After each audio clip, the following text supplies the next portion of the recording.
저는 한서연이라고 합니다. 올해 67살이고요. 예전 제가 겪었던 이야기를 들려드리겠습니다. 지금 생각해봐도 참 아찔했던 일이었는데 그때 제가 만약 조금만 더 둔했다면 어떻게 되었을지 상상하기도 싫습니다. 저는 평생을 한식 요리 연구가로 살았습니다. 젊었을 때부터 전국 방방곡곡을 다니며 각 지역의 전통 음식과 조리법을 기록하고 연구하는 일이 제 업이었죠.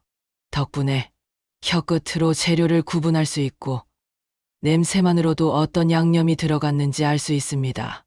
이런 저의 예민한 감각이 결국 제 목숨을 구했다고 해도 과언이 아닙니다. 남편을 먼저 보내고 홀로 지낸 지 벌써 10년이 넘었습니다. 아들 도연이가 하나 있는데 착하긴 하지만 좀 우유부단한 면이 있어요. 결혼한 지 5년째인 며느리 가영이와 함께 살고 있습니다. 아니, 정확히는 살고 있었습니다. 가영이는 처음엔 참 예쁘고 똑똑한 며느리라고 생각했어요. 스타트업에 투자한다고 해서 제가 모은 돈도 좀 보태줬었거든요.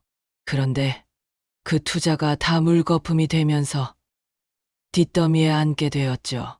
그때부터 가영이의 태도가 조금씩 바뀌기 시작했습니다. 처음엔 제게 돈을 빌려달라고 했어요. 이해할 수 있는 일이니까 가진 것 내에서 최대한 도와줬습니다. 그런데 뒤지 눈덩이처럼 불어나면서 가영이는 점점 절망적이 되어갔어요. 제 앞에서는 여전히 착한 며느리 행세를 했지만 가끔 제가 없는 줄 알고 도연이와 나누는 대화를 들어보면 어머님 재산에 대한 이야기가 자주 나왔습니다. 제가 가진 재산이라고 해봤자 이 집 하나와 약간의 예금, 그리고 오랫동안 모은 귀금속 정도였어요. 그래도 서울 강남 한복판에 있는 단독주택이니 시가로는 꽤 될 겁니다. 아마 가영이는 이걸로 빚을 갚으려고 했던 것 같아요. 그해 가을, 가영이가 갑자기 제게 제안을 했습니다. 어머님, 요즘 몸도 안 좋으시고 스트레스도 많이 받으시는 것 같아서요. 힐링 요리 여행이라고 전국의 맛있는 음식들을 체험하면서 여행하는 프로그램이 있대요. 어머님께 딱 맞는 것 같아서 신청해드렸어요. 솔직히 말하면 좀 의외였어요. 가영이가 제게 이런 호의를 베푼 적이 거의 없었거든요. 하지만 나쁘지 않은 제안이라고 생각했습니다. 오랫동안 집에만 있으니 답답하기도 했고 제 전문 분야인 음식 관련 여행이라니 흥미롭기도 했어요. 그런데 어디로 가는 거야? 경상남도 쪽이요. 거기 전통 한식 체험장이 있는데 며칠 머물면서 현지 음식도 배우고 휴양도 할 수 있다고 해요. 제가 모든 준비는 다 해드릴게요. 뭔가 너무 친절한 것 같아서 조금 의아했지만 며느리가 저를 생각해서 하는 일이니까 고마워했습니다. 도현이도 어머니, 좋은 기회네요. 가영이가 정말 정성껏 준비했어요라고 거들었고요. 출발하는 날 아침, 가영이가 준비해온 승합차를 보고 좀 이상했어요. 혼자 가는 건데 이렇게 큰 차가 필요해? 라고 물었더니 짐도 많고 편하게 가시라고 큰 걸로 준비했어요 라고 했습니다. 운전기사도 있었어요. 중년 남성이었는데 인사는 대충 하고 말수가 거의 없었습니다. 차에 타자마자 가영이가 작은 보온병을 꺼냈어요. 어머님, 길이 멀어서 목마르실 것 같아서 좋아하시는 매실차 끓여왔어요. 고마운 마음에 한 모금 마셨는데 뭔가 이상했습니다. 평소 제가 끓여 마시던 매실차와 맛이 달랐어요. 단맛은 비슷한데 뒷맛의 쓴맛이 약간 돌았습니다. 처음엔 매실의 품종이 다른가 싶었는데 조금 더 마셔보니 확실히 이상했어요. 가영아, 이 매실차 어디서 산 거야? 아, 그냥 마트에서 파는 거예요. 왜요? 맛이 이상해요? 아니야. 그냥 평소 맛과 좀 달라서 그때 제 오랜 경험이 경고음을 울렸습니다. 이건 분명히 뭔가 다른 게 들어간 맛이었어요. 약초나 한약재 종류의 쓴맛 말입니다. 하지만 그 순간엔 설마 했죠. 며느리가 저에게 그런 짓을 할 리 없다고 생각했으니까요. 차가 출발하고 1시간쯤 지났을 때 가영이 전화가 왔습니다. 네, 원장님, 지금 출발했어요. 예상 도착 시간은 오후 3시쯤 될 것 같아요. 잠깐 말을 멈추더니, 네, 서류는 다 준비하셨죠? 위임장도요? 아, 그리고 무연고 처리는, 네, 알겠습니다. 그 순간 등골이 오싹해졌습니다. 무연고 처리라는 말이 뭘 의미하는지 저도 알고 있었거든요. 가족이 없는 노인들을 수용하는 시설에서 쓰는 표현이죠. 가영이가 통화를 끝내고 나서 제게 말했어요.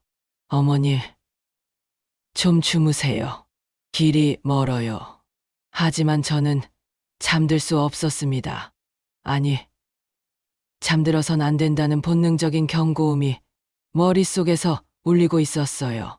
매실차의 이상한 맛, 전화 통화 내용, 그리고 너무나 친절한 가영이의 태도까지 모든 것이 연결되기 시작했습니다. 제가 눈을 감고 자는 척하고 있을 때 가영이가 또 전화를 했어요. 이번엔 목소리를 더 낮춰서 했지만 제 귀엔 다 들렸습니다. 응, 나야. 지금 가고 있어. 어머님은 벌써 졸리신 것 같아. 야, 이게 효과가 있나 봐. 뭐, 위임장. 가방에 다 있어. 부동산 담보대출 서류도 준비했고 어머님 명의로 최대한 많이 뽑아내는 거지. 그래. 무연고자로 처리되면 우리가 법정 상속인이니까 문제 없을 거야. 이제 확실해졌습니다. 가영이가 저를 요양원에 버리고 제 이름으로 담보대출을 받아서 빚을 갚으려는 계획이었던 거죠. 그리고 저를 무연고자로 만들어서 연락을 끊고 나중에 제가 죽으면 재산을 모두 가져가려는 것이었습니다. 그 순간 머릿속이 하얘졌어요. 동시에 분노가 치밀어 올랐습니다. 내가 그토록 아꼈던 며느리가, 내 아들의 아내가 나를 이렇게 버리려 한다고? 하지만 지금 당장 할 수 있는 건 없었어요. 차 안에 갇혀 있는 상황이고 기사도 아마 가영이 편일 테니까요. 일단 기회를 기다려야 했습니다. 1시간 정도 더 달렸을 때 휴게소에 들렀어요.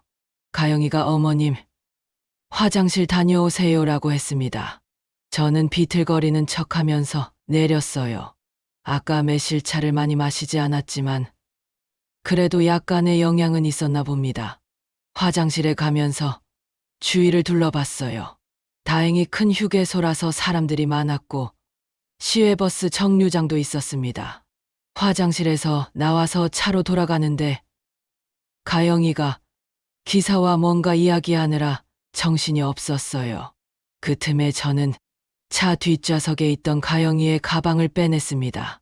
그 안에 위임장이 들어있다고 했으니까 그게 증거가 될 수 있을 것 같았거든요. 잠깐 상점에서 뭐 좀 사올게. 이렇게 말하고 휴게소 건물로 다시 들어갔어요. 가방을 열어보니 정말로 온갖 서류가 들어있었습니다. 제 도장이 찍힌 위임장, 부동산 담보대출 신청서, 심지어 요양원 입소 계약서까지 모든 것이 계획적으로 준비된 것들이었어요. 그때 가영이가 찾으러 왔어요. 어머니, 뭐 하세요? 아, 가방이 좀 무거워 보여서 들고 있어줄까 했어. 아니에요. 괜찮아요. 빨리 가요. 하지만 저는 그 가방을 놓지 않았습니다. 대신 휴게소 한쪽으로 걸어갔어요. 가영아, 나 잠깐 앉아서 쉬어야겠어. 어지러워. 가영이가 당황하는 표정을 지었어요. 어머님, 늦으면 안 돼요. 예약 시간이 있다고요. 몇 분만. 정말 어지러워서 못 걷겠어.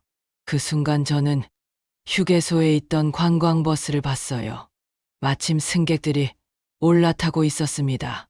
기사에게 물어보니 서울로 가는 버스라고 하더군요. 저기요, 혹시 중간에 탈 수 있을까요? 급한 일이 생겨서요. 아, 물론이죠. 요금은 얼마 안 해요. 가영이가 뛰어와서 제 팔을 잡았어요. 어머니, 뭐 하시는 거예요? 가영아, 나는 집에 갈래. 왜요? 좋은 곳인데 나는 속는 척하면서 여기까지 왔어. 하지만 더 이상은 못 따라가겠다. 그때 가영이의 얼굴이 완전히 바뀌었어요. 지금까지 보지 못했던 차가운 표정이었습니다. 어머니, 무슨 말씀이세요? 너희가 나를 어디 버리려고 하는지 다 알고 있어. 전화 통화 내용도 다 들었고 이 가방 안에 있는 서류들도 다 봤어. 가영이가 가방을 빼앗으려고 했지만 저는 이미 버스에 올라타고 있었어요. 다른 승객들이 있어서 함부로 할 수도 없었고요. 어머님, 오해예요. 내려오세요. 오해가 아니야. 나는 바보가 아니야. 가영아, 버스 문이 닫히면서 출발했어요. 창밖으로 보니 가영이가 기사와 함께 뭔가 이야기하고 있었는데 아마 저를 쫓아올 방법을 찾고 있는 것 같았어요. 서울까지 가는 동안 계속 생각했습니다. 집에 돌아가면 어떻게 될까? 아마 가영이와 도현이가 저를 설득하려고 할 텐데 그때 어떻게 대응해야 할까? 우선 증거를 확보해야겠다고 생각했어요. 이 가방 안의 서류들은 물론이고 더 확실한 증거가 필요했습니다. 그리고 도움을 요청할 사람들도 생각해 봤어요. 제일 먼저 떠오른 사람은 박미라였습니다. 미라는 제 오랜 친구이자 전직 방송 리포터예요. 은퇴했지만 여전히 날카로운 통찰력을 가지고 있고 무엇보다 이런 일에 대한 전문 지식이 있었죠. 집에 도착해서 바로 미라에게 전화했어요. 미라야, 나 급한 일이 생겼어. 지금 당장 올 수 있어? 무슨 일인데? 목소리가 이상해. 전화로는 안 돼. 직접 와서 들어봐. 미라가 1시간 만에 달려왔어요. 제가 겪은 일을 처음부터 끝까지 다 이야기했습니다. 가방에서 나온 서류들도 다 보여줬고요. 서연아, 이거 완전히 계획적인 범죄야. 사기죄의 감금미수까지 적용될 수 있어. 그런데 뭘 어떻게 해야 할지 모르겠어. 우선 변호사부터 찾아야 해. 내가 아는 변호사가 있어. 이런 사건 전문으로 하는 사람이야. 미라가 추천해준 변호사는 장석우라는 분이었어요. 사회적 약자를 위한 사건들을 주로 맡는다고 했습니다. 다음 날 바로 만났는데 저희 상황을 듣고 나서 심각한 표정을 지었어요. 어르신, 이건 단순한 가족 갈등이 아닙니다. 명백한 범죄 행위예요. 우선 담보대출부터 막아야 해요. 그리고 접근금지, 가처분 신청도 해야 하고요. 그런데 도현이는 제 아들인데 아들이라고 해서 이런 일을 묵과할 수는 없어요. 오히려 가족이기 때문에 더 신중하게 처리해야 합니다. 그 사이 집에서는 난리가 났습니다.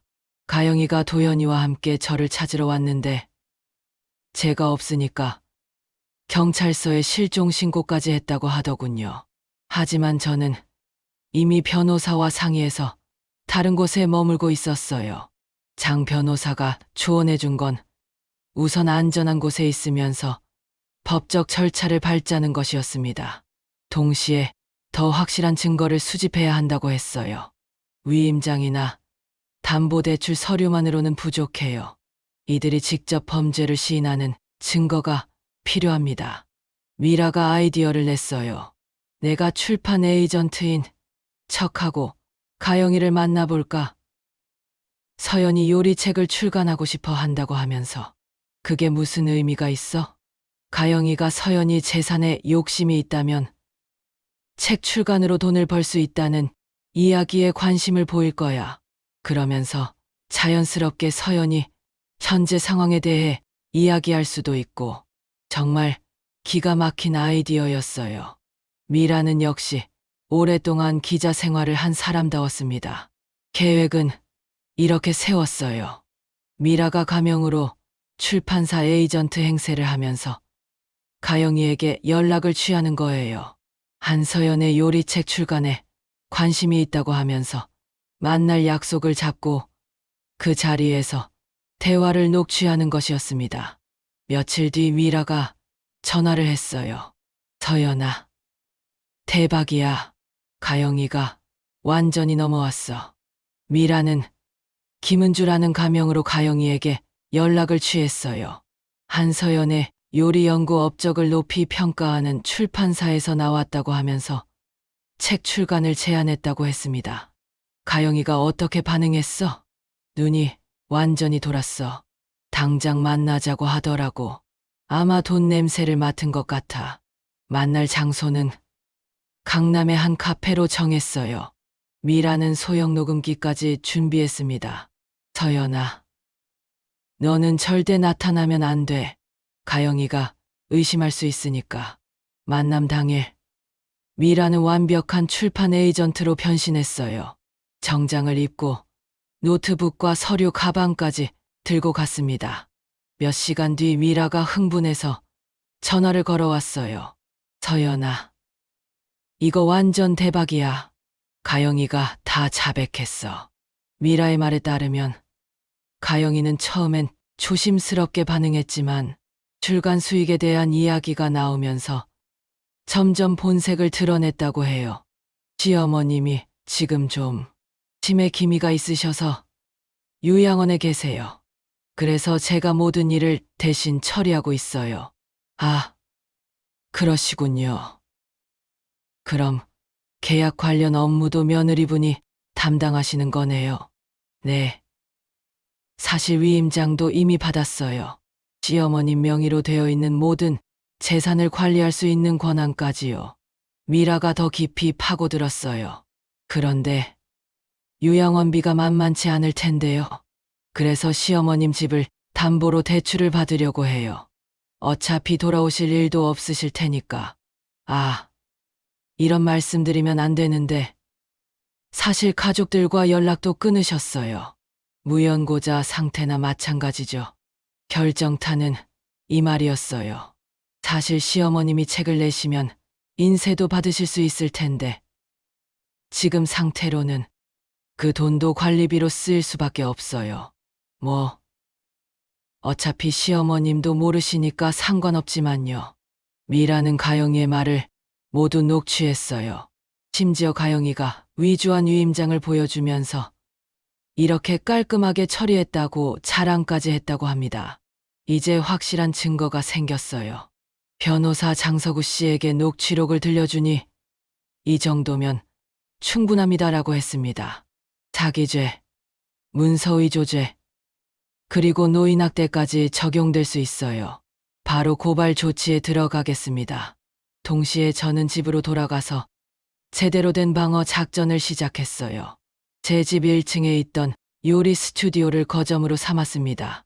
이곳은 제가 요리 연구를 하던 공간이었는데 각종 조리 기구와 냉장고, 그리고 컴퓨터까지 있어서 며칠 정도 버틸 수는 있었거든요. 미라가 보안업체를 불러서 CCTV를 설치하게 했어요. 집 곳곳에 카메라와 녹음 장치까지 설치했습니다. 만약 가영이나 도연이가 찾아와서 뭔가 시도한다면 모든 것이 기록될 수 있도록 말이죠. 며칠 뒤 정말로 그들이 왔어요. 도연이가 먼저 현관문을 두들겼습니다. 어머니, 계세요? 어머니. 저는 스튜디오에서 인터폰으로 대답했어요. 도연아, 나 여기 있어. 어머니, 문 좀 열어주세요. 이야기할 게 있어요. 여기서 이야기하자. 어머니, 가영이가 오해를 받고 있어요. 해명할 기회를 주세요. 그때 가영이 목소리가 들렸어요. 어머님, 제가 잘못했어요. 문 열어주세요. 하지만 저는 문을 열지 않았어요. 대신 인터폰을 통해 이야기했습니다. 가영아, 내가 무슨 잘못을 했는지 아니? 어머님, 사실 돈 때문에 너무 급했어요. 그래서 어머님께 말씀드리지 못하고 말씀을 못해. 나를 속이고 버리려고 했잖아. 도연이가 끼어들었어요. 어머니, 가영이가 실수를 했다고 해도 이렇게 가족을 의심하시면 안 되죠. 가족. 나를 무연고자로 만들려고 한 사람들이 가족이야? 그들은 1시간 넘게 문 앞에서 설득하려고 했어요. 하지만 저는 절대 문을 열지 않았습니다. 그 모든 대화는 녹음되고 있었거든요. 결국 그들이 포기하고 돌아간 뒤 변호사로부터 연락이 왔어요. 어르신, 고발장이 접수되었어요. 곧 수사가 시작될 겁니다. 이틀 뒤 경찰이 가영이를 체포했어요. 증거가 명확했기 때문에 부인할 수 없었죠. 위조한 위임장, 녹취된 대화, 그리고 유양원과의 계약서까지 모든 것이 계획적 범죄였음을 보여주는 증거였습니다. 도연이는 직접적으로 범죄에 가담하지는 않았지만 공모했다는 혐의로 조사를 받았어요. 결국 가영이는 실형을 받았고 도연이는 집행유예 판결을 받았습니다. 재판이 끝난 뒤 도연이가 저에게 왔어요. 많이 야윈 모습이었습니다. 어머니, 죄송해요. 뭐가 미안해. 제가 가영이를 말렸어야 했는데, 어머니를 보호했어야 했는데, 저는 한동안 아무 말도 할 수 없었어요. 그러다가 천천히 입을 열었습니다. 도연아, 나는 내가 가영이를 말렸어야 한다고 생각하지 않아. 내가 나를 보호했어야 한다고도 생각하지 않고, 도연이가 고개를 들어 저를 봤어요. 나는 내가 가영이와 함께 나를 버리기로 결정했다는 게 믿어지지 않아. 그게 가장 실망스러워. 어머니, 너는 내 아들이야. 내가 낳아서 기른 아들. 그런데 그 아들이 나를 물건처럼 처분하려 했다는 게 더 이상 말을 계속할 수 없었어요. 마음이 너무 아팠거든요. 도현아, 나는 이제 너를 내 아들로 생각할 수 없을 것 같아. 어머니, 그런 말씀 마세요. 마지막으로 너에게 음식 한 번만 해줄게. 그날 저녁 저는 정성을 다해서 도연이가 어릴 때부터 좋아했던 음식들을 만들었어요. 잡채, 갈비찜, 미역국, 그리고 호박전까지. 도연이가 생일 때마다 해달라고 했던 메뉴들이었죠. 어머니가 해주시는 음식, 정말 마지막인가요? 응, 어머니, 많이 먹어. 이제 다른 사람이 해주는 음식만 먹게 될 테니까. 도연이는 울면서 밥을 먹었어요. 저도 울었습니다. 하지만 이미 내린 결정이었어요. 식사를 마친 뒤 도연이에게 말했습니다. 이 집은 팔 거야. 그리고 나는 다른 곳에서 새로 시작할 거야. 어머니, 집까지 팔지 마세요. 왜? 이 집도 너희가 노렸던 재산 아니야? 내가 가져가고 싶었던 거 아니야? 그런 게 아니에요. 도현아, 나는 이미 죽은 사람이었어. 너의 계획대로라면 말이야. 죽은 사람의 집을 누가 지키고 있어? 그 말을 끝으로 저는 도연이와 연락을 끊었어요. 물론 쉬운 결정은 아니었습니다. 평생을 함께 살아온 유일한 가족이었으니까요. 하지만 배신의 상처는 너무 깊었어요. 집을 팔고 나서 저는 서울 근교의 작은 아파트로 이사했어요. 그곳에서 새로운 일을 시작했습니다. 미라가 아이디어를 내준 거예요. 서연아, 요리 클래스 어때? 내 경험과 실력이면 충분히 할 수 있을 거야. 내 나이에 새로 시작한다고. 나이가 뭐가 중요해? 오히려 내 경험이 더 값진 거야. 처음엔 망설였지만 해볼 만하다고 생각했어요. 그동안 모은 요리 연구 자료들도 있고 전국 각지의 전통 음식에 대한 지식도 풍부했으니까요. 작은 요리 교실을 차렸어요. 서연인의 전통 요리 교실이라는 이름으로요. 주로 중장년층 여성들을 대상으로 했습니다. 나와 비슷한 나이의 사람들 말이에요. 첫 수업은 떨렸어요. 과연 사람들이 올까 싶어서요. 하지만 생각보다 반응이 좋았어요. 특히 제가 직접 겪은 이야기를 들려줄 때 다들 진지하게 들어주셨어요. 저도 며느리 때문에 고생이 많아요. 요즘 세상에 가족도 믿을 수 없다니까요. 그런데 선생님은 정말 용감하셨어요. 수업을 들으러 오는 분들 중에는 저와 비슷한 처지의 사람들이 많았어요. 가족들로부터 소외받거나 경제적으로 이용당하거나 아니면 단순히 무시당하는 분들이요. 여러분, 나이가 들었다고 해서 바보가 되는 건 아니에요. 오히려 경험이 더 많아지는 거죠. 하지만 몸도 약해지고 몸은 약해져도 마음까지 약해질 필요는 없어요. 나는 67살에 새로운 인생을 시작했잖아요. 요리를 가르치면서 자연스럽게 인생 이야기도 나누게 되었어요. 레시피를 알려주는 것, 지상에 무언가가 오고 갔달까요? 몇 달이 지나자 수강생들 사이에서 입소문이 나기 시작했어요. 요리 실력뿐만 아니라 제 이야기에 감동받은 분들이 지인들을 데려오기 시작한 거예요. 그러던 중 한 출판사에서 연락이 왔어요. 정말 책을 내고 싶어 하는 곳이었어요. 선생님의 이야기를 책으로 내면 좋을 것 같아요. 요리책이면서 동시에 인생 에세이 같은 느낌으로요. 처음엔 망설였어요. 제 개인적인 이야기를 책으로 낸다는 게 부담스러웠거든요. 하지만 미라가 등을 떠밀었어요. 서연아, 내 이야기가 많은 사람들에게 도움이 될 수 있어. 특히 너와 같은 상황에 있는 사람들에게 말이야. 결국 책을 내기로 했어요. 제목은 67, 새로운 시작이었습니다.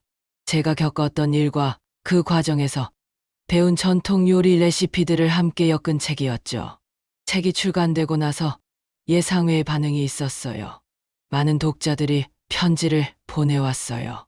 선생님 덕분에 용기를 냈어요. 저도 가족들에게 당당하게 말할 수 있게 되었어요. 나이 들어도 포기하지 않겠다는 다짐을 했어요.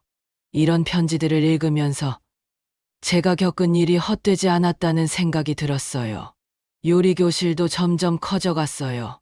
처음엔 작은 아파트 주방에서 시작했는데 나중에는 제대로 된 공간을 임대해서 운영하게 되었습니다.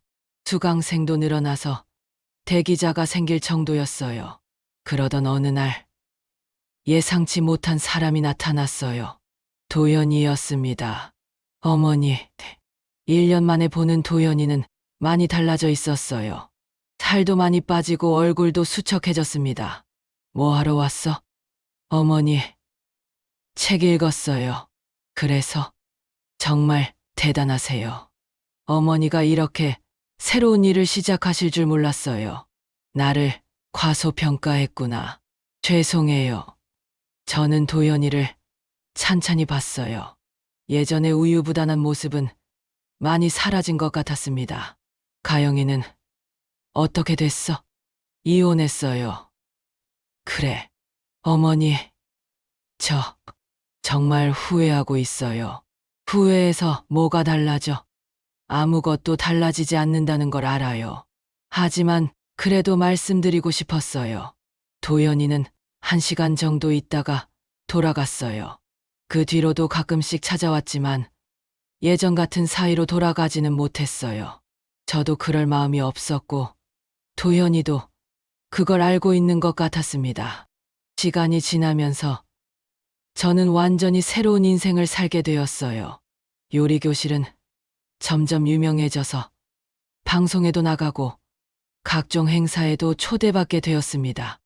무엇보다 좋은 건 진짜 가족 같은 사람들을 만나게 된 거예요. 미라는 물론이고 요리교실 수강생들 중에서도 정말 가까워진 분들이 많아요. 명절이면 함께 음식을 해먹고 여행도 함께 다닙니다. 장 변호사도 가끔 안부를 묻고 요리교실에서 만든 음식을 갖다 드리기도 해요.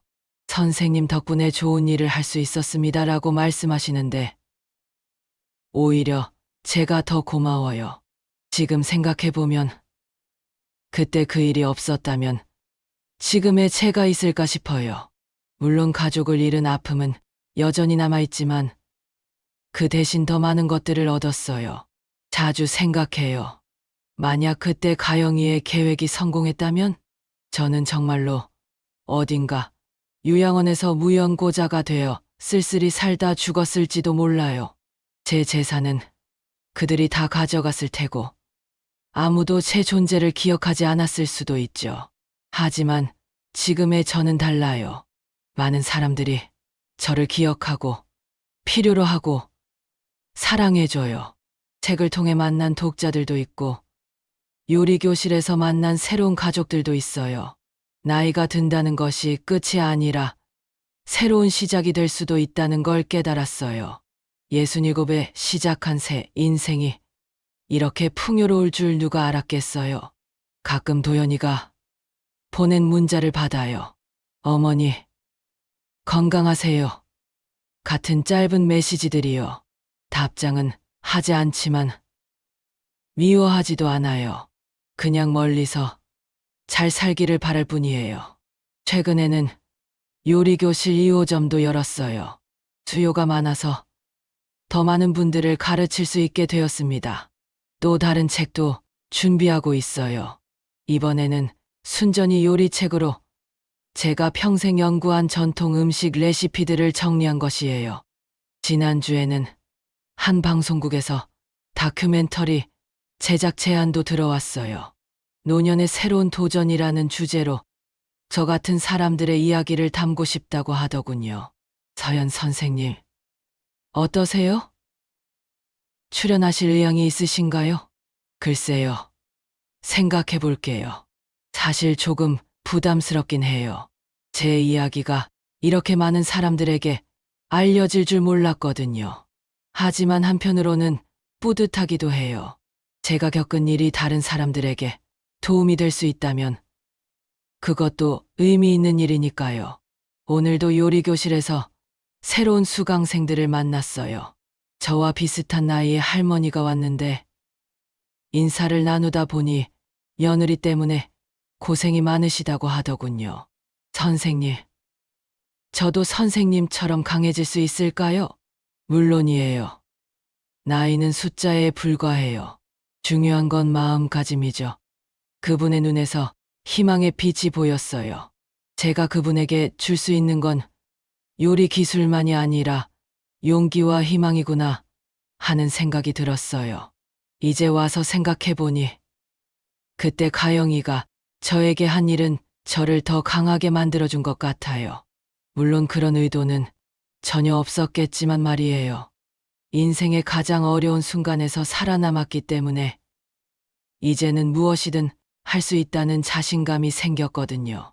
수강생 한 분이 물어보셨어요. 선생님, 가족들을 용서하실 생각은 없으세요?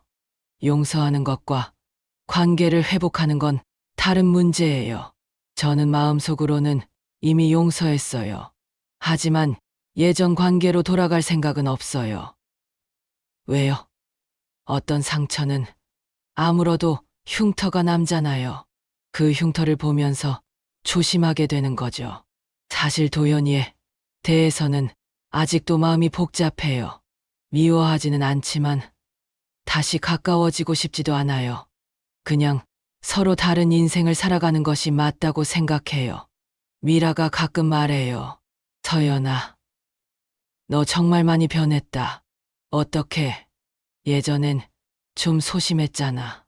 그런데 지금은 완전 다른 사람 같아. 맞는 말이에요. 예전에 저는 정말 소심했어요. 남편이 살아있을 때도 그렇고 혼자 살기 시작했을 때도 조심스럽게만 살았죠.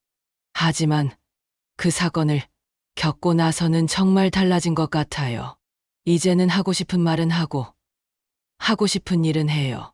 나이가 들었다고 해서 눈치 보면서 살 이유가 없다는 걸 깨달았거든요.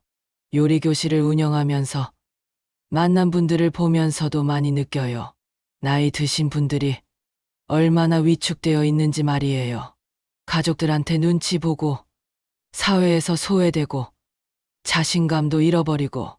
여러분, 우리는 아직 죽지 않았어요. 살아있는 이상 뭐든 할 수 있어요.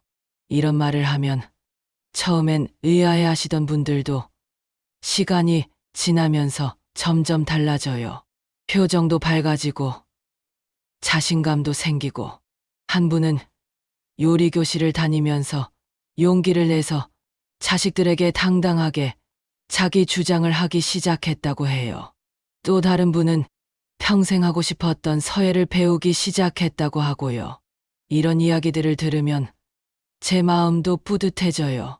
제가 겪은 일이 정말 의미 있는 일이었구나 하는 생각이 들거든요. 올해로 요리교실을 시작한 지 3년이 되었어요.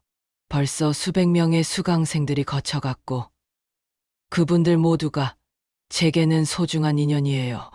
그 중에서도 특히 기억에 남는 분이 있어요. 김옥자라는 할머니인데 처음 오셨을 때는 정말 위축되어 계셨어요. 아들, 며느리한테 구박받으면서 사신다고 하더군요. 선생님, 저는 이제 죽는 것만 남았어요. 그렇게 말씀하시던 분이 지금은 완전히 달라져 계세요. 요리교실에서 배운 걸 바탕으로 작은 반찬 가게까지 차리셨어요. 선생님 덕분에 새 인생을 살고 있어요. 이런 말을 들으면 정말 기뻐요. 제 이야기가, 제 경험이 다른 분들에게 도움이 되고 있다는 게 신기하면서도 감사해요. 최근에는 젊은 분들도 가끔 오세요. 직장 생활에 지친 30에 40대 여성분들이 전통 요리를 배우러 오시는 거예요. 선생님, 어떻게 그렇게 당당하게 사실 수 있어요? 당당한 게 아니야. 그냥 솔직하게 사는 거지. 저는 나이 들면 더 위축될 것 같은데 나이가 든다고 위축될 이유는 없어. 오히려 경험이 쌓여서 더 자유로워질 수 있어. 이런 대화들을 나누면서 저도 많이 배워요. 세대는 다르지만 고민은 비슷하다는 걸 알게 되죠. 얼마 전에는 한 대학교에서 특강 요청이 들어왔어요. 인생이 막 새로운 도전이라는 주제로 강연을 해달라는 거였어요. 제가 대학생들 앞에서 강연을 해도 될까요? 물론이에요. 선생님의 이야기는 나이에 상관없이 많은 사람들에게 영감을 줄 수 있어요. 강연장에 가보니 생각보다 많은 학생들이 와 있었어요. 처음엔 긴장했는데 이야기를 시작하고 나니 편해지더군요. 여러분, 저는 67살에 새로운 인생을 시작했어요. 학생들이 호기심 어린 눈으로 저를 바라봤어요. 제 이야기를 들려주면서 강조했던 건 이거예요. 나이는 진짜 숫자에 불과하다는 것. 중요한 건 포기하지 않는 마음이라는 것. 강연이 끝나고 한 학생이 질문했어요. 할머니, 그 모든 일을 겪으면서 가장 힘들었던 순간은 언제였어요? 아들을 포기해야겠다고 결심했을 때. 그런데 어떻게 그 결심을 할 수 있으셨어요? 나를 더 사랑하기로 했거든. 학생들이 웅성거렸어요. 가족이라고 해서 무조건 참아야 한다고 생각했는데 그것보다 내가 먼저 나를 소중히 여겨야 한다는 걸 깨달았어요. 강연이 끝나고 몇몇 학생들이 따로 와서 이야기를 나눴어요. 젊은 친구들이지만 각자 나름의 고민들이 있더군요. 할머니 이야기를 듣고 용기가 났어요. 저도 포기하지 말아야겠어요. 이런 말들을 들으면서 생각했어요. 나이와 상관없이 사람들은 비슷한 고민을 하면서 살아가는구나. 지금은 일주일에 3번 요리 교실을 하고 한 번은 개인 상담을 해요. 저와 비슷한 상황에 처한 분들이 찾아와서 조언을 구하시거든요. 선생님, 저도 가족들한테 배신당했어요. 어떻게 해야 할까요? 이런 분들을 만나면 제 이야기를 들려드려요. 그리고 말씀드리죠. 우선은 본인 안전이 최우선이에요. 그 다음에 법적 대응을 생각하시고, 그런데 가족인데 가족이라고 해서 범죄를 저질러도 된다는 법은 없어요. 요즘 이런 일들이 생각보다 많다는 걸 알게 되었어요. 노인들을 상대로 한 사기나 학대 사건들이 정말 많더군요. 그 중에서도 가족이 가해자인 경우가 상당히 많고요. 그래서 저는 요리교실에서도 이런 이야기를 종종 해요. 본인의 권리를 알고 위험한 상황에서는 도움을 요청하라고요. 여러분, 우리가 나이가 들었다고 해서 바보가 되는 건 아니에요. 오히려 경험이 더 많아진 거죠. 하지만 요즘 젊은 사람들이 하는 일은 잘 모르잖아요. 그래서 배우면 되죠. 나이 들어서 배우면 안 된다는 법 있어요? 실제로 저도 요리교실을 운영하면서 컴퓨터도 배우고 스마트폰도 제대로 쓰게 되었어요. SNS도 하고 있어요. 제 요리교실 인스타그램 계정에는 팔로워가 10,000명이 넘어요. 할머니가 인스타그램을 해요? 라고 놀라는 사람들이 많아요. 하지만 나이가 들었다고 새로운 기술을 못 배울 이유는 없잖아요. 오히려 이런 걸 통해서 더 많은 사람들과 소통할 수 있게 되었어요. 전국 각지에서 메시지를 보내는 분들이 있거든요. 선생님, 이야기 듣고 힘이 나요. 저도 용기 내서 새로운 일 시작했어요. 이런 메시지들을 받으면 정말 뿌듯해요. 요즘은 유튜브도 시작했어요. 미라가 시대에 맞춰야 한다고 등을 떠밀어서요. 처음엔 카메라 앞에서 말하는 게 어색했는데 지금은 재미있어요. 주로 전통 요리 레시피를 알려주는 내용인데 중간중간 제 이야기도 섞어서 해요. 구독자가 벌써 10만 명이 넘었어요. 댓글을 보면 정말 다양한 분들이 시청하고 계세요. 20대부터 80대까지 남녀노소 가리지 않고요. 할머니 덕분에 엄마 요리가 그리워져요. 전통 요리 배우고 싶었는데 감사해요. 할머니 인생 이야기가 감동적이에요. 이런 댓글들을 보면서 느껴요. 제 경험이 정말 많은 분들에게 도움이 되고 있구나. 지난달에는 한 TV 프로그램에도 나갔어요. 요리 경연 프로그램의 심사위원으로 초대받았거든요. 할머니, 심사 기준이 뭔가요? 맛있으면 맛있는 거고, 맛 없으면 맛 없는 거야. 복잡하게 생각할 필요 없어. 솔직한 평가를 했더니 시청자들 반응이 좋았대요. 다시 출연 요청도 들어왔고요. 이제 와서 생각해보니 정말 신기해요. 몇 년 전만 해도 집에서 혼자 지내면서 가족들 눈치나 보며 살았는데 지금은 이렇게 많은 사람들 앞에 나서서 제 이야기를 하고 있으니 말이에요. 물론 쉬운 일만은 아니었어요. 특히 처음에 도연이와 관계를 끊기로 했을 때는 정말 힘들었거든요. 밤에 잠 못 이루는 날이 많았어요. 하지만 시간이 지나면서 깨달았어요. 때로는 놓아주는 것이 진정한 사랑일 수도 있다는 거요. 도연이도 아마 많은 걸 배웠을 거예요. 저 없이 혼자 살아가면서 자신의 선택이 얼마나 잘못된 것이었는지 깨달았을 테니까요. 그것도 필요한 과정이었을 거라고 생각해요. 최근에는 해외에서도 관심을 보이는 곳들이 있어요. 한국의 전통 요리와 제 인생 이야기에 대해 다큐멘터리를 만들고 싶다는 일본 방송국도 있고, 미국의 한 출판사에서는 제 책을 영어로 번역해서 내고 싶다고 하더군요. 할머니, 세계적인 유명인이 되시는 거 아니에요?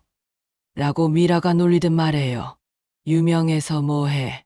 그냥 내 이야기가 도움이 되는 사람들이 있다면 그걸로 좋게. 하지만 솔직히 말하면 조금 신기하기도 해요. 제가 겪은 일이 이렇게 많은 사람들에게 관심을 받을 줄은 몰랐거든요. 요리교실을 하면서 가장 기억에 남는 일 중 하나는 한 할머니가 손녀를 데리고 오신 일이에요. 중학생이던 그 아이가 할머니, 저도 요리 배우고 싶어요라고 하더군요. 어린 친구가 전통 요리를 배우고 싶어 해? 네. 할머니 이야기도 들었어요. 정말 멋져요. 그 아이를 보면서 생각했어요. 이런 게 진짜 대물림이구나. 좋은 이야기, 좋은 영향력이 다음 세대에게 전해지는 거구나. 지금은 그 아이가 고등학생이 되었는데 아직도 가끔 와서 요리를 배워요. 그리고 친구들도 데려와요. 할머니, 친구들이 할머니 유튜브 봤는데 정말 재미있대요. 젊은 친구들이 제 영상을 본다니 정말 신기해요. 세대 차이를 뛰어넘어서 소통할 수 있다는 게 즐겁더군요. 요즘은 전국 각지에서 강연 요청이 들어와요. 대학교는 물론이고 기업체, 복지관, 심지어 고등학교에서도 와달라고 해요. 어디를 가든 하는 말은 비슷해요. 나이는 숫자에 불과하다. 중요한 건 마음가짐이다. 그리고 자신을 사랑하는 것이다. 처음엔 진부한 말 같다고 생각할 수도 있어요. 하지만 제가 직접 겪은 일이기 때문에 무게가 다르죠. 여러분, 저는 67에 새로 시작했어요. 여러분은 몇 살인가요? 이렇게 물으면 대부분 웃어요. 저보다 훨씬 젊은 사람들이니까요. 그럼 여러분은 저보다 훨씬 많은 기회가 있는 거 아니에요? 이런 말을 하면 고개를 끄덕이는 사람들이 많아요. 요리교실에서 만난 한 분은 정말 극적인 변화를 보여주셨어요. 이혜경이라는 분인데 처음 오셨을 때는 거의 말도 못하실 정도로 위축되어 계셨어요. 저는 아무것도 할 줄 모르는 쓸모없는 사람이에요. 그런 사람은 없어요. 다만 기회가 없었을 뿐이죠. 몇 달 동안 요리를 배우시더니 완전히 달라지셨어요. 자신감도 생기고 표정도 밝아지고. 선생님, 제가 동네에서 작은 카페를 열려고 해요. 정말요? 네. 여기서 배운 전통차와 한과를 파는 카페요. 지금 그분은 정말로 작은 카페를 운영하고 계세요. 동네에서 입소문이 나서 손님들이 꽤 많이 온다고 하더군요. 선생님 덕분에 새 인생을 살고 있어요. 이런 말을 들을 때마다 느껴요. 제가 겪은 고통이 헛되지 않았구나. 몇 개월 전에는 정말 깜짝 놀랄 일이 있었어요. 가영이에게서 편지가 온 거예요. 감옥에서 보낸 편지였는데 내용을 보고 많이 놀랐어요. 어머님, 정말 죄송합니다. 제가 정말 잘못했어요. 어머님 책도 읽었고 방송도 봤어요. 정말 대단하세요. 제가 그때 어머님을 제대로 보지 못했어요. 편지를 읽고 나서 복잡한 기분이 들었어요. 미워했던 사람이 사과를 한다고 해서 바로 용서되는 건 아니지만 그래도 반성은 하고 있구나 싶었어요. 답장은 하지 않았어요. 할 말이 없었거든요. 하지만 마음속으로는 그 사람도 새로운 인생을 살 기회가 있기를 바랐어요. 도연이는 요즘 가끔 제 유튜브에 댓글을 달아요. 본명 대신 가명을 쓰지만 저는 알 수 있어요. 어머니, 건강하세요. 항상 응원하고 있습니다. 이런 댓글들이요. 답글은 달지 않지만 그래도 안부는 확인하고 있어요. 어쩌면 언젠가는 다시 만날 날이 올지도 모르겠어요. 하지만 그건 자연스럽게 이뤄져야 할 일이라고 생각해요. 억지로 만들 수 있는 관계는 아니니까요. 올해는 요리교실 5주년이 되는 해예요. 기념으로 큰 행사를 준비하고 있어요. 지금까지 책에서 요리를 배운 분들을 모두 초대해서 함께 음식을 만들어 먹는 자리를 마련하려고 해요. 선생님, 500명 넘는 사람들이 다 오면 어떡해요? 그럼 더 좋지. 다 같이 떠들썩하게 해보자고. 미라가 걱정하지만 저는 기대가 돼요. 그동안 만난 분들을 한자리에서 다 볼 수 있다니 정말 즐거울 것 같아요. 준비하면서 느끼는 건 정말 많은 분들과 인연을 맺었구나 하는 거예요. 수강생들뿐만 아니라 그분들 가족까지 포함하면 정말 많은 사람들이죠. 요리 교실을 통해서 맺어진 인연들도 많아요. 수강생들끼리 친해져서 같이 여행도 다니고 사업도 같이 하고 심지어 재혼하신 분도 계세요. 선생님, 제가 여기서 인생의 반려자를 만날 줄 누가 알았겠어요. 60대에 새로운 사랑을 찾으신 분을 보면서 정말 감동받았어요. 나이가 들어도 새로운 시작이 가능하다는 걸 보여주는 증거니까요. 저 자신은 아직 혼자가 편해요. 남편을 떠나보낸 후 오랫동안 혼자 살아와서 그런지 지금의 생활이 만족스러워요. 하지만 언젠가 좋은 분을 만나게 된다면 그것도 나쁘지 않을 것 같아요. 요즘은 새로운 계획들도 세우고 있어요. 내년에는 요리교실 프랜차이즈를 시작해 볼 생각이에요. 전국 각지에서 비슷한 교실을 열고 싶어 하는 분들이 계시거든요. 선생님, 저도 우리 지역에서 요리교실을 열고 싶어요. 그럼 함께 해보죠. 이런 식으로 시작된 이야기가 점점 구체화되고 있어요. 저 혼자서는 못하겠지만 뜻을 같이 하는 분들과 함께라면 충분히 가능할 것 같아요. 또 하나 계획하고 있는 건 장학 사업이에요. 어려운 환경에 있는 젊은 분들이 요리를 배울 수 있도록 도와주고 싶어요. 선생님, 그런 일까지 하시려고요? 내가 받은 걸 나누는 거지. 혼자 가져봤자 뭐해. 제가 요리교실과 책, 방송 등을 통해 번 돈이 꽤 되거든요. 물론 편안히 살 정도는 되지만 너무 많이 가지고 있을 필요는 없다고 생각해요. 그보다는 다른 분들이 새로운 기회를 가질 수 있도록 도와주는 게 더 의미 있을 것 같아요. 요즘 젊은 분들을 보면 참 안타까워요. 취업도 어렵고 집값은 비싸고 저희가 젊었을 때보다 훨씬 힘든 환경에서 살고 있잖아요. 그런 분들에게 조금이라도 도움이 될 수 있다면 좋겠어요.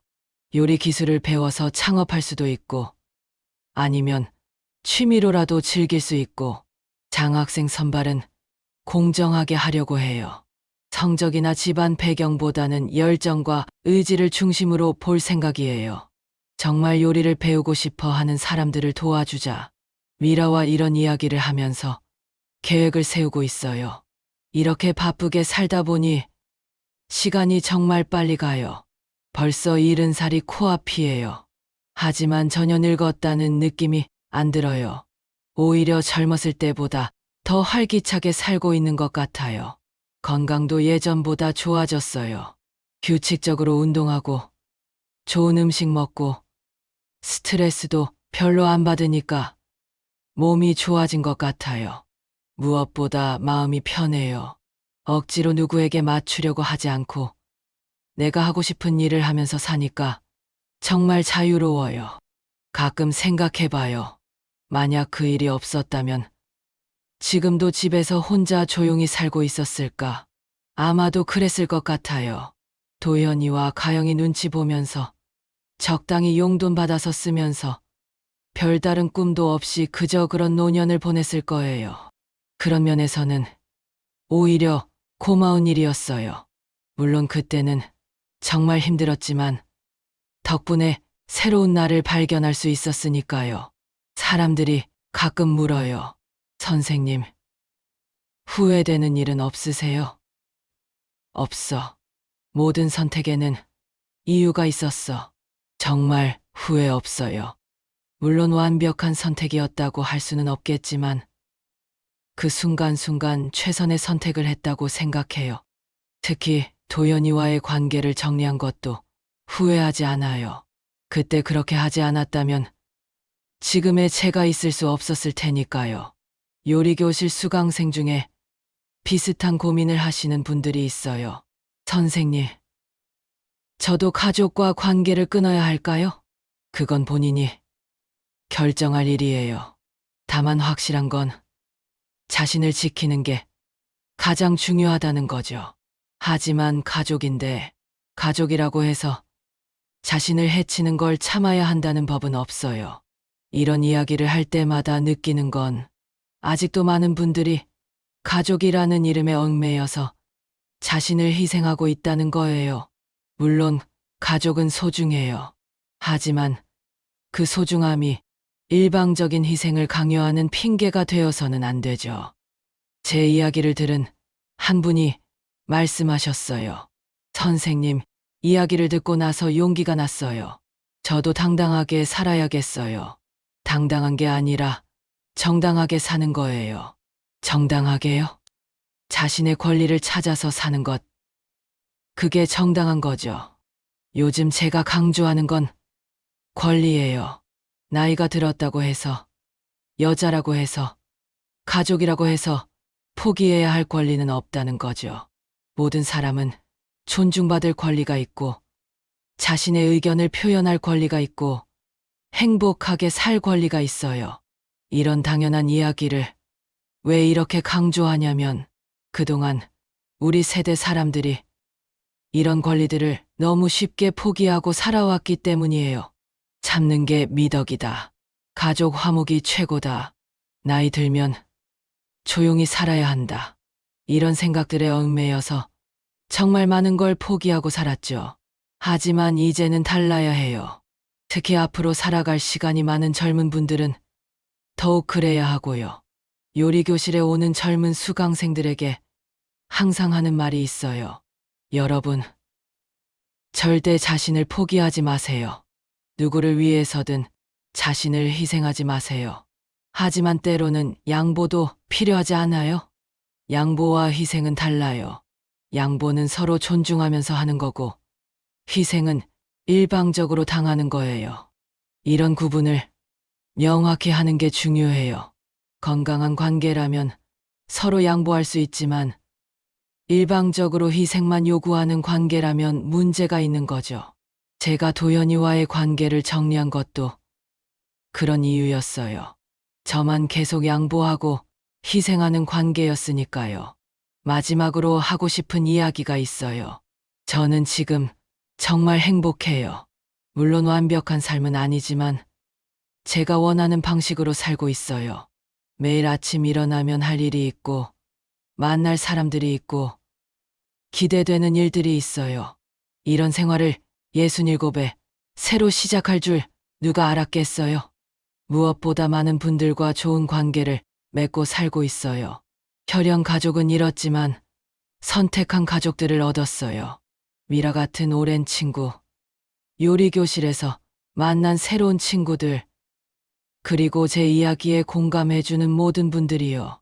이분들과 함께하는 삶이 정말 소중해요. 가끔 사람들이 물어요. 선생님, 인생에서 가장 중요한 게 뭐라고 생각하세요? 자신을 사랑하는 것. 그게 이기적인 건 아닌가요? 아니에요. 자신을 사랑할 줄 알아야 남도 제대로 사랑할 수 있어요. 정말 그렇게 생각해요.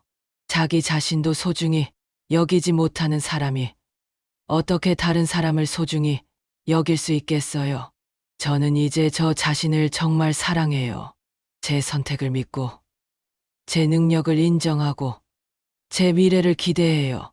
이런 마음가짐으로 살다 보니 다른 사람들도 저를 사랑해 주는 것 같아요. 앞으로도 계속 이렇게 살 거예요. 나이가 더 들어도, 몸이 불편해져도 할 수 있는 범위에서 최선을 다하면서 살 거예요. 그리고 제 이야기가 누군가에게 조금이라도 도움이 된다면 계속 나누면서 살 거예요. 이것이 제가 한서연이 여러분께 들려드리고 싶었던 이야기입니다. 67에 시작한 새로운 인생, 정말 값진 경험이었어요. 여러분도 언제든 새로운 시작을 할 수 있어요. 나이는 정말 숫자에 불과하니까요. 가장 중요한 건 포기하지 않는 마음, 그리고 자신을 사랑하는 마음이에요. 이 이야기를 끝으로 저는 다시 제 일상으로 돌아갈 거예요. 요리 교실도 해야 하고, 새로운 수강생들도 만나야 하고, 계획하고 있는 일들도 준비해야 하니까요. 바쁘지만 행복한 일상으로 말이에요. 감사합니다.